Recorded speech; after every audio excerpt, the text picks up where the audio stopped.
അങ്ങനെ T20 ലോകകപ്പ് semi final ഘട്ടത്തിലേക്ക് കടന്നിരിക്കുകയാണ്. എല്ലാവരും ഉറ്റുനോക്കുന്നത് ഇന്ത്യ ഇംഗ്ലണ്ട് മത്സരത്തിലേക്കാണ്. കാരണം ഇന്ത്യക്ക് ഒരു പക വീട്ടേണ്ടതിന്റെ ആവശ്യമുണ്ട്. ഇംഗ്ലണ്ടിനാണെങ്കിൽ തങ്ങളുടെ T20യിലെ ആധിപത്യം തുടരേണ്ടതുമുണ്ട്. അപ്പോൾ എന്ത് സംഭവിക്കും? ഇന്ത്യക്ക് ഇംഗ്ലണ്ടിനെ തകർക്കാനാവുമോ ഈ സെമിയിൽ? അതോ ഇംഗ്ലണ്ടിന് 2022 ആവർത്തിക്കാനാകുമോ? ഇന്ത്യൻ ടീമിൽ എന്തൊക്കെ മാറ്റങ്ങൾ ഉണ്ടാവാൻ സാധ്യതയുണ്ട്? മഴ പെയ്താൽ എങ്ങനെയാവും സെമിയിലെ സാധ്യതകൾ? നമുക്കൊന്ന് പരിശോധിക്കാമെന്ന് തോന്നുന്നു.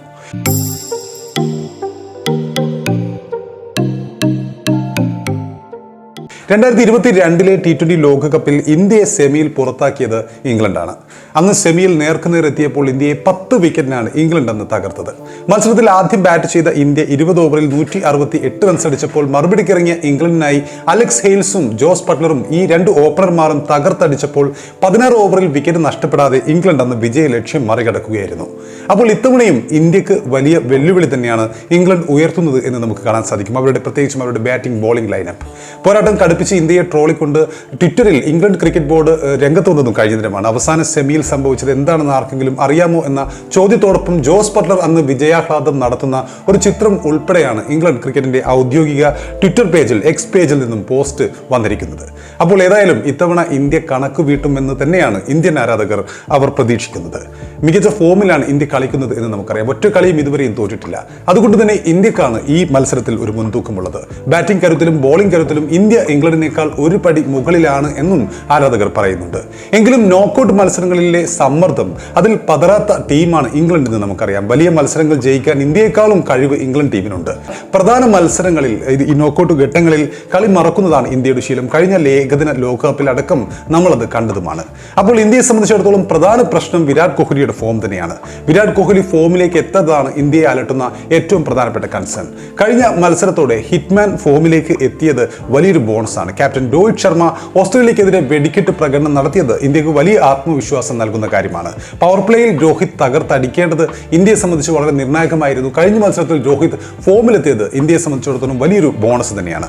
ഋഷഭ് പന്ത്, സൂര്യകുമാർ യാദവ്, ശിവൻ ദുബെ എന്നിവർ മധ്യനിരയിൽ ഭേദപ്പെട്ട പ്രകടനം നടത്തുന്നുണ്ട്. ഫിനിഷർ റോളിൽ ഹാർദിക് പാണ്ഡ്യ തകർപ്പൻ പ്രകടനമാണ് ഈ ടൂർണമെന്റിൽ നടത്തിയിരിക്കുന്നത്. അദ്ദേഹത്തിന്റെ ഫിനിഷിംഗ് മികവ് ഇംഗ്ലണ്ടിനെതിരെയും ഇന്ത്യക്ക് കരുത്താവുമെന്ന കാര്യത്തിൽ യാതൊരു സംശയമില്ല. എങ്കിലും രവീന്ദ്ര ജഡേജയുടെ ഫോമാണ് മറ്റൊരു വിഷയം. ഡെത്ത് ഓവറുകളിൽ വലിയ പ്രകടനം ജഡേജയിൽ നിന്നും പ്രതീക്ഷിക്കുന്നുണ്ടെങ്കിലും അതിർത്ത് ഉയരാൻ ഇതുവരെയും ഈ ടൂർണമെന്റിൽ അദ്ദേഹത്തിന് സാധിച്ചില്ല എന്നതാണ് പ്രധാനപ്പെട്ട കാര്യം. എങ്കിലും ഇതുപോലുള്ള ക്രൂഷ്യലായ മത്സരങ്ങളിൽ ജഡേജയുടെ അനുഭവ സമ്പത്ത് ഇന്ത്യക്ക് ഗുണം ചെയ്യും. അക്ഷർ പട്ടേൽ ജഡേജയേക്കാൾ മികച്ച പ്രകടനം ഈ ടൂർണമെന്റിൽ ആകെ നടത്തുന്നുണ്ട്. കുൽദീപ് യാദവ് സ്പിൻ നിരയിൽ കസറുന്നതും ഇന്ത്യക്ക് പ്രതീക്ഷ നൽകുന്ന കാര്യമാണ്. അതുപോലെ സൂപ്പർ 8 കഴിഞ്ഞ 3 മത്സരങ്ങളിലും ഒരേ 11 തന്നെയാണ് ഇന്ത്യ പരീക്ഷിച്ചത്.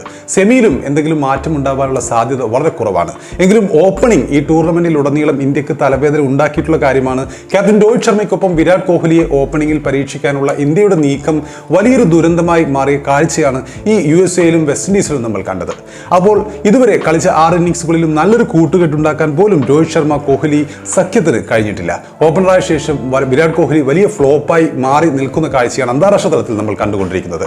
ഏറ്റവും അവസാനമായി ഓസീസുമായുള്ള പോരാട്ടത്തിൽ അദ്ദേഹം ഡെക്കായിരുന്നു. ടൂർണമെന്റിൽ വിരാട് കോഹ്ലിയുടെ രണ്ടാമത്തെ ഡെക്ക് കൂടിയായിരുന്നു അത്.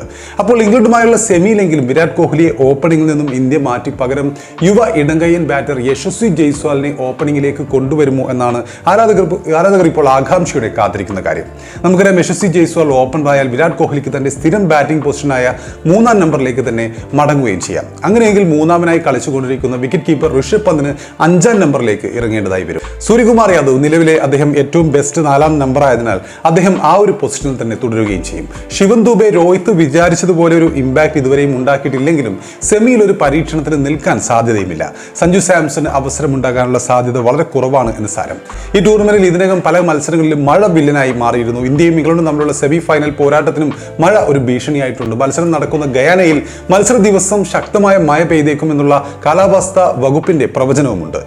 ഇങ്ങനെ സംഭവിക്കുകയാണെങ്കിൽ, മഴ കടുക്കുകയാണെങ്കിൽ ഒരുപക്ഷെ മത്സരം ഉപേക്ഷിക്കപ്പെടാനും സാധ്യതയുണ്ട്. അപ്പോൾ റിസർവ് ദിനം ഈ മത്സരത്തിൽ ഇല്ല എന്നതും പ്രധാനപ്പെട്ട ഒരു വസ്തുതയാണ്. അപ്പോൾ മഴയെ തുടർന്ന് മത്സരം പൂർത്തിയാക്കാൻ കഴിയാതെ ഉപേക്ഷിക്കപ്പെടുകയാണെങ്കിൽ അത് ഇന്ത്യൻ ടീമിനെയായിരിക്കും ഏറ്റവും അധികം സന്തോഷിപ്പിക്കുക. കാരണം മത്സരം വേണ്ടെന്ന് വെക്കുകയാണെങ്കിൽ സെമി ഫൈനൽ ജയിക്കാതെ തന്നെ ഇന്ത്യക്ക് ഫൈനലിലേക്ക് എത്താൻ സാധിക്കും. കാരണം സൂപ്പർ 8 ഗ്രൂപ്പ് 1-ൽ 1-ാം സ്ഥാനക്കാരായിട്ടാണ് ഇന്ത്യ സെമിയിൽ കടന്നത്. മറുഭാഗത്ത് ഇംഗ്ലണ്ട് ആവട്ടെ ഗ്രൂപ്പ് 2-ൽ സൗത്ത് ആഫ്രിക്കയ്ക്ക് പിന്നിൽ 2ാം സ്ഥാനത്താണ് ഫിനിഷ് ചെയ്തത്. അപ്പോൾ ആ ഒരു അഡ്വാൻറ്റേജ് മഴ പെയ്ത് മത്സരം ഉപേക്ഷിക്കുകയാണെങ്കിൽ ഇന്ത്യക്കുണ്ട്. ഏതായാലും ഇംഗ്ലണ്ടിനെതിരെയുള്ള ഈ ഒരു പോരാട്ടം ഏറ്റവും പ്രധാനപ്പെട്ട കാര്യമെന്ന് പറയുമ്പോൾ 2022 അന്ന് ഇംഗ്ലണ്ട് നാണം കെടുത്തിയ ആ ഒരു രീതിക്ക് മറുപടി കൊടുക്കാനുള്ള ഇന്ത്യയുടെ അവസരമാണ്.